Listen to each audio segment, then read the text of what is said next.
60 থেকে 70% মানুষ এই সরকারের সকল কর্মকাণ্ডের বিরোধী। তাদের কোনো মুখপাত্র নেই। তাদের মুখপাত্র হিসেবে একমাত্র জাতীয় পার্টি দাঁড়িয়ে আছে। শত বর্ষ বাধা বিপত্তির মধ্যেও জাতীয় পার্টি তাদের এই কাজ চালিয়ে যাচ্ছে এবং ইনশাল্লাহ এটা কথা মনে রাখবেন। এই কারণেই জাতীয় পার্টির উপর অত্যাচার, এই কারণেই বিগত সরকারের আমলে জাতীয় পার্টির উপর অত্যাচার করা হয়েছিল। বিভিন্নভাবে যে ষড়যন্ত্রগুলি গতবার সরকার করেছে এই একই ষড়যন্ত্র এখন ভাবে চলছে।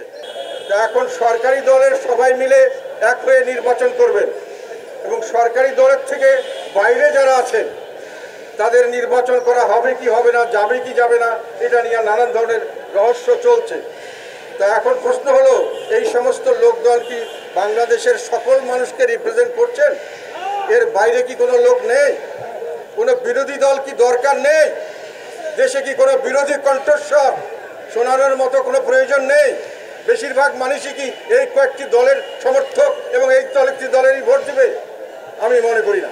আমি কালকে বলেছিলাম যে অর্ধেকের বেশি মানুষ, এখন বলতে চাই প্রায় 2/3 বেশি মানুষ, 60 থেকে 70% মানুষ এই সরকারের সকল কর্মকাণ্ডের বিরোধী।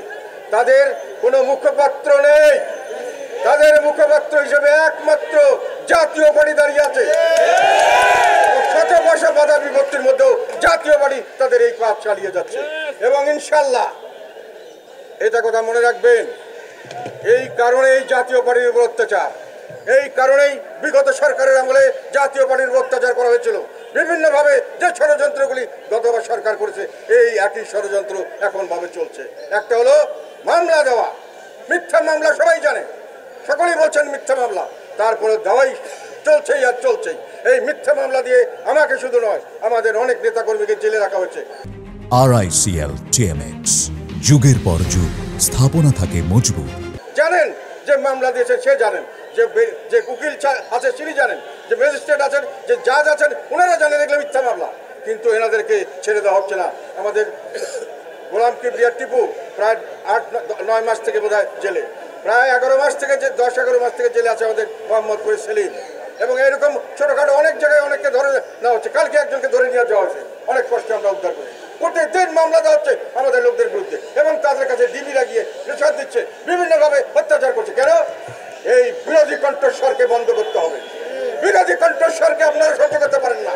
আপনার ডেমোক্রেসির কথা বলেন, আপনারা বলেন সমাজে পরিবর্তন এনেছেন, আপনারা বলেন আমরা ফ্যাসিবাদকে দমন করেছি, এখন আমরা গণতন্ত্রের পথে এগিয়ে যাচ্ছি। আপনারা যে পথে যাচ্ছেন একই কাজে করেছিল আমাদের এর আগের আমাদের যে শেখ হাসিনা সরকার, একই কাজ করেছিল।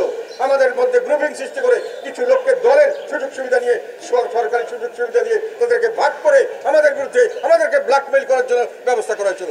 এই কাজ আপনারা আবার করছেন, শুধু দেল জুলুম দিচ্ছেন না, এইভাবে একইভাবে চালিয়ে যাচ্ছেন। মনে রাখবেন, বাংলাদেশের বেশিরভাগ মানুষ এখন বিরোধী শিবিরে। বাংলাদেশের বেশিরভাগ মানুষ এখন পর্যন্ত জাতীয় পার্টিকে তাদের কণ্ঠস্বর মনে করছে এবং বাংলাদেশের মানুষ এক হয়ে আপনাদের সকলকে মিলে আবার আপনাদের পরাজিত করবো ইনশাআল্লাহ। আল্লাহর কাছে যদি একটি প্রার্থনা করি, আল্লাহ আমাদেরকে যাকে আপনি দায়িত্ব দিয়েছো, তাকে সেই পতাকা যার হাতে দিয়েছো, সেই পতাকা যেন ধরে রাখতে পারে সঠিকভাবে, সেই শক্তি তাকে দাও, আমাদেরকে সেই শক্তি দাও। আমরাই সেই কণ্ঠস্বর, জনগণের কণ্ঠস্বর, যে কণ্ঠস্বরের ভয়ে আপনার রাজনীতিতে এক দলীয় রাজনীতি করতে যাচ্ছেন, এক ধরনের রাজনীতি, বিরোধী রাজনীতি থাকবে না। তাহলে এখন প্রশ্ন আসে, সেই কারণেই যদি সেটাই হয় তাহলে শেখ হাসিনা কি অপরাধ করেছিল? আমরা শেখ হাসিনার বিরুদ্ধে সকল দল মত নির্বিশেষে আপামর জনসাধারণ কেন শেখ হাসিনাকে ফ্যাসিস্ট বলে বিদায় করলো? যখন আপনাদেরকে সেই দায়িত্ব দেওয়া হলো, আপনারা যদি একই কাজ করেন তাহলে পরিবর্তন কি দেখলাম আমরা? আপনারা যদি তাকে ফ্যাসিবাদকে যদি বলে থাকেন যে এরা হলো ফ্যাসিবাদ, এবং আপনারা কি হয়েছেন? নব্য ফ্যাসিবাদ।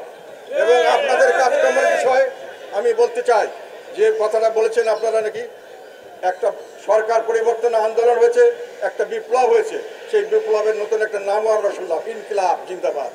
ইনকিলাব একটা আরবি শব্দ, এর অর্থ হলো বিপ্লব অথবা পরিবর্তন, এবং এটাকে এখন উর্দুতে, বাংলাতে এটা নাই, উর্দুতে এবং হিন্দিতে নেওয়া হয়েছে, এবং ব্রিটিশ বিরোধী আন্দোলনে ভারতে ব্যবহৃত। পরবর্তীকালে ভারতে এই স্লোগানটা আমরা বিভিন্ন সময় শুনেছি। সেই এখন নতুন নতুন অনেক কথা শুনছি, কথার ফুলঝুরি। সেই ইনকলাব জিন্দাবাদ, সেই ইনকলাব কোথায় এখন? আপনারা কি পরিবর্তন করলেন যে এখন আবার সেই ফেসিবাদকে